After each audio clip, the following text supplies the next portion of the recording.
మాదిగా ఎంఆర్పిఎస్ ఉత్తర కోస్తాంధ్ర జిల్లాల అధ్యక్షుడిని మాంజేసి మందకృష్ణ మాది గారి నాయకత్వంలో ఈ దేశంలో జరుగుతున్న ఈ మార్పుకి ఈ ఎన్డీఏ కూటమికి మా అధినాయకులు మందకృష్ణ మాది గారు ఇచ్చిన ఎన్డీఏ కూటమికి మద్దతుగా అన్ని రాష్ట్రాల మాదిరిగానే మాకు అత్యంత కీలకం.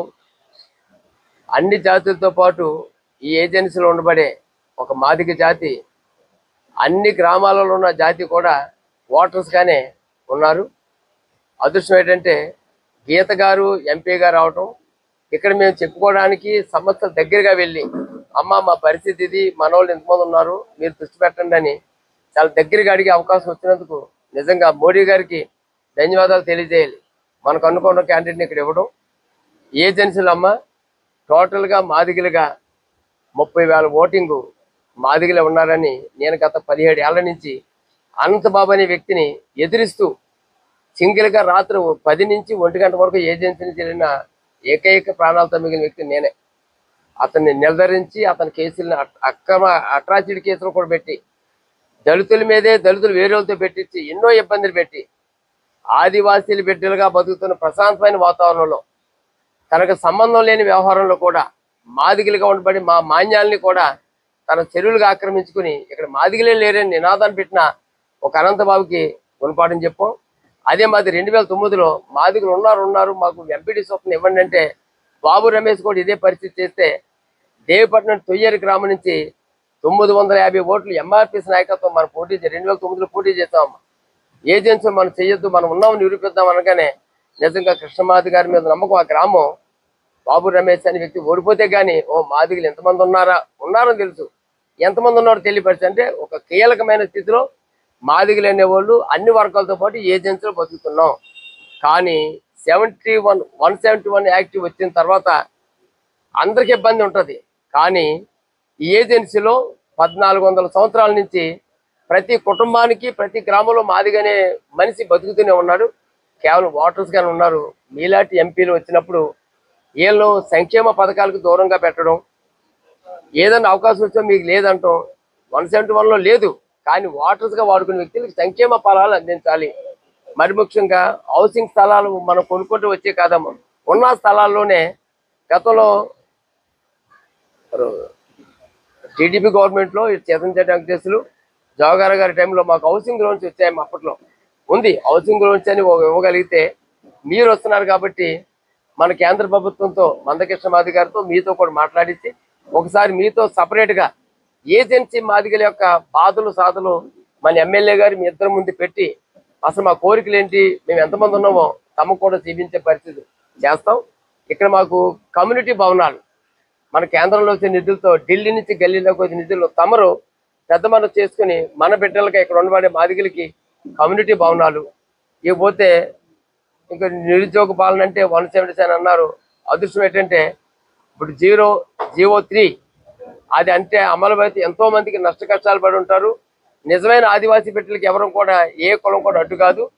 ఎస్సీ రిజర్వేషన్లు ఎలాగవుతున్నాయి, వర్గీకరణ రిజర్వేషన్ పాలనకి ఎస్టీ రిజర్వేషన్ పాలనని ఎవరు ముట్టుకోవాల్సిన అవసరం లేదు. కానీ వారందరం కలిసి ఎస్టీలుగా ఏజెన్సీ ఉండబడే ఈ ట్రైబల్గా ఉండబడే వాళ్ళని పోషించుకుంటూ వాళ్ళని గౌరవించుకుంటూ వారికి అండగా చదువు సంచుల్లో ముందెళ్ళి బయటికి వెళ్ళి చాలా మంది వారిని దోచుకునే పని కంటే వారితో స్నేహం చేసి మేము ఉన్నామని నిరూపించుకునే విధంగా మాకు ఆ ఇళ్ల స్థలాలు ఉండబడే స్థలాలకి హౌసింగ్ లోన్స్, సంక్షేమ ఫలాల్లో అవకాశం వచ్చినప్పుడు లోన్స్ ఇప్పించే విధంగా ప్రతి వాటర్ బూత్లో తమరు మన ఏజెంట్లు చెప్తారు. ఇప్పుడు మాదిగలుగా ఉన్న వ్యక్తిని అన్ని కులాలతో పాటు ఒక సపరేట్ గౌరవాన్ని వీళ్ళు ఉన్నారని మా ఎంపీ గారు ఆల్రెడీ వుడ్ ఎంపీ గారు నెగ్గించుకుంటాం. ఎందుకంటే ఎంతో మంది నెగ్గించాం, కానీ వాళ్ళు గీత గారి రెండోసారి, ఈసారి నెగ్గడం వేరు. గీత గారి వెనకతల మందకృష్ణ మాది గారు ఇవాళ మోడీ గారితో ఏ సమస్య వచ్చినా మా చెల్లికి నేను ఉన్నానని అంటానికి మా మాదిగ బిడ్డ మందకృష్ణ మాది గారు ఉన్నారు. ఆ సమయంతోనే మరి చెల్లయ్య గారు అంటాం, చెల్లయ్య గారే మీతో నీకు అడుగులు అడిగాయి, ఇక్కడ ఉన్న ప్రతి మాదిగ తల్లి ఓటును మార్చుకుంటాం. ఇకపోతే ప్రతి మాదిగ గుర్తించుకుందాం.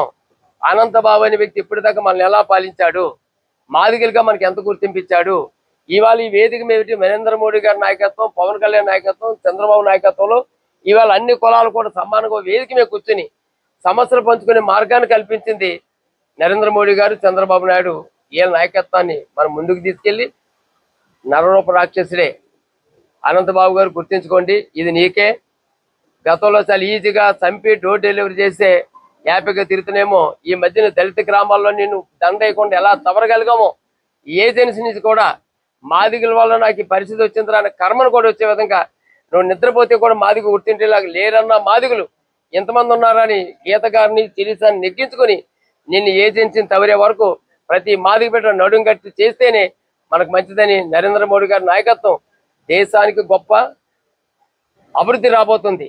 ప్రతి జాతిలో కూడా సంక్షేమ ఫలాలు ఢిల్లీ నుంచి గల్లీలాగా ఇంటికి వచ్చే విధంగా ఆయన చేస్తున్నాడు.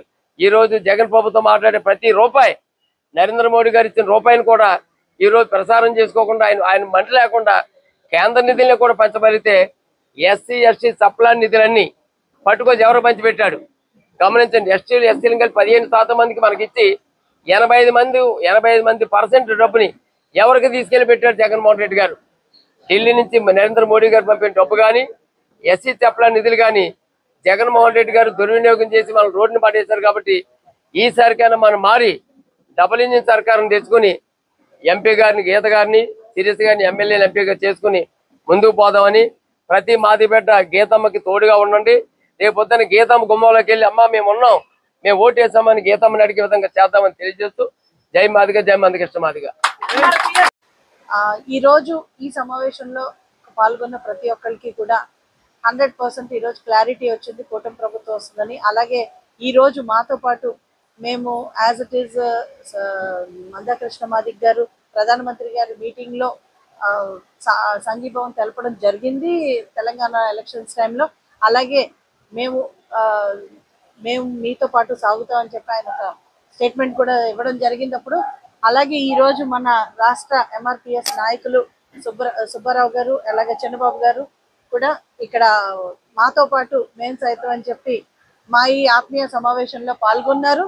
అండ్ మా వంతు మేము 100% కూటమి గెలుపుకి కృషి చేస్తామని మాట ఇవ్వడం జరిగింది. ఈ రోజు మనం చూస్తే మొత్తం అరకు పార్లమెంట్ నియోజకవర్గంలో చాలా సానుకూల పవనాలు వీస్తున్న సందర్భం మనం చూస్తున్నాము. అలాగే ఇప్పుడు రంపచోడవరంలో చూస్తే చాలా ప్రజా వ్యతిరేక ప్రభుత్వాన్ని ప్రజలు ఎండగడుతున్నారు. ప్రజలందరూ కూడా 100% డిసైడ్ అయిపోయారు. రానున్న ప్రభుత్వం కూటమి ప్రభుత్వం అన్న ఒక స్థిర నిర్ణయానికి వచ్చారు. ఓటు కూడా ఎప్పుడెప్పుడు ఓటు వేద్దామా అని వెయిట్ చేస్తున్నారు. మే 13వ తారీఖు ఇంకా జస్ట్ 5 రోజులే ఉంది. ఈ 5 రోజుల్లో ఖచ్చితంగా ఒక డిఫరెన్స్, ఇంకా కూడా ఒక పాజిటివ్ వేవ్ ఇంకా వస్తుందని చెప్పి ఆశిస్తున్నాం. ఎందుకంటే మారుమూల ప్రాంతాలు ఉన్న కాన్స్టిట్యున్సీ రంపచోడవరం, రాష్ట్రంలోనే అతిపెద్ద నియోజకవర్గం రంపచోడవరం, అండ్ నా లోకల్ కాన్స్టిట్యున్సీ కూడా రంపచోడవరం. కాబట్టి రంపచోడవరం మీద ఈ 4 రోజులు అంటే ఒక రోజు మాత్రం మళ్ళీ చంద్రబాబు నాయుడు జాతీయ అధ్యక్షులు, టీడీపీ జాతీయ అధ్యక్షులు, పూర్వ ముఖ్యమంత్రి గారు, అదే చంద్రబాబు నాయుడు గారి ప్రోగ్రామ్ ఒక కుటుంబంలో ఉన్నది. సో ఈ కాన్స్టిట్యున్సీ చాలా పెద్దదవడం వల్ల మళ్ళీ మీడియా సోదరుల ద్వారా నేను విజ్ఞప్తి చేస్తున్నాను. 700 కిలోమీటర్ల పరిధిలో ఉన్న ఈ కాన్స్టిట్యున్సీ ఆల్మోస్ట్ అన్ని మండలాలు కూడా టచ్ చేయడం జరిగింది. చాలా కష్టపడ్డాము. ఎందుకంటే గత 1 నెల రోజులుగా ప్రతి ఒక్క మండలాన్ని ఒక్క రోజున టచ్ చేయాలని చెప్పి నేను భావించి ఇంకా 4 మండల హెడ్ క్వార్టర్స్ మాత్రం మిగిలిన ఆ 4 కూడా కంప్లీట్ చేస్తాను ఎలక్షన్ ముందు. సో 38 మండలాలు, 3 మున్సిపాలిటీలు, 700 కిలోమీటర్ల పరిధి. సో ఎక్కడికన్నా రాలేకపోయి ఉంటే నన్ను క్షమించాలని చెప్పి కోరుకుంటున్నాను. డెఫినెట్ గా ఎలక్షన్స్ తర్వాత గెలిచి మీ దగ్గరకు వచ్చి ఏ సమస్యలు అయితే ఉన్నాయో ఆ సమస్యలు పరిష్కరించే దిశగా కృషి చేస్తాము. అదే కాకుండా చాలా రోడ్లు మేము అప్పుడు ఎంపీగా ఉన్నప్పుడు తెచ్చుకోవడం జరిగింది ప్రధానమంత్రి గ్రామీణ సడక్ యోజన ద్వారా. ఇప్పుడు కూడా రానున్న రోజుల్లో మనం ఏ అయితే రోడ్ కనెక్టివిటీ ఇంకా బ్యాడ్గా ఉందో దానన్నిటిని కూడా పరిష్కరించడానికి ఇప్పటి నుంచే లిస్టులు రెడీ చేసుకోవడం జరిగింది. అంతా కూడా చాలా పాజిటివ్గా ఉంది. కాబట్టి ఇప్పుడు ప్రధానమంత్రి గారు ఏదైతే మేనిఫెస్టో రూపంలో ప్రతి ఒక్క బిందువు ప్రజలకు చేరేటట్టు ఎలా అయితే సంకల్పించారో, అలాగే చంద్రబాబు నాయుడు గారు కూడా ప్రతి ఒక్క ఇష్యూని సీరియస్గా తీసుకుని ఇప్పుడు రాష్ట్రం ఏదైతే సమస్యల్ని ఫేస్ చేస్తుందో, యువత ఎలాగ నిర్వీర్యం అయ్యి ఈరోజు ఉద్యోగాలు లేవో మొదటి సంతకం డిఎస్సీ మీద పెడతానని చెప్పడం జరిగింది, మెగా డిఎస్సీ మీద. అలాగే నిరుద్యోగ యువకులకు నిరుద్యోగ వృత్తి ఇవ్వడానికి కూడా ఆయన సంకల్పించారు. అలాగే పెన్షన్స్ పెంచడానికి at the same time 3 cylinder super 6 కార్యక్రమాలతో ముందుకొచ్చారు. ప్రతి ఒక్క మహిళను ఆదుకోవడానికి ఈరోజు ఆర్టీసీలో ఫ్రీ బస్ ప్రయాణం అయితేనే, 1500 రూపాయలు వారి జీవనోపాధి కోసం వాళ్ళకి సపోర్ట్ ఇవ్వడానికి, అలాగే రైతులకు 20,000 ఇవ్వడానికి రావడం జరిగింది. ఈ సూపర్ 6 కూడా ప్రజల్లోకి తీసుకెళ్తున్నాం. అలాగే నరేంద్ర మోడీ గారి మేనిఫెస్టోలో ప్రతి ఒక్కరికి మంచి జరిగే విధంగా, దేశంలో ప్రతి ఒక్కరికి నరేంద్ర మోదీ గారి సంక్షేమం అంటే వికసిత్ భారత్ ఎలాగైతే సాగుతుందో, వికసిత్ ఆంధ్ర కూడా ఈ కూటమి ప్రభుత్వం ద్వారా, ఈ డబుల్ ఇంజన్ సర్కార్ ద్వారా మేము 100% దాన్ని సాధిస్తామని చెప్పి నిన్న నరేంద్ర మోడీ గారి సభలో కూడా చెప్పడం జరిగింది. ఆయన ఇంకో విషయం చెప్పారు. సో మీడియా సోదరులందరూ వారి ద్వారా కూడా నేను ప్రజల్లోకి తీసుకెళ్ళాను. అందరి ఇంటికి వెళ్ళి నరేంద్ర మోదీ గారు నమస్కారాలు తెలియచేయమన్నారు.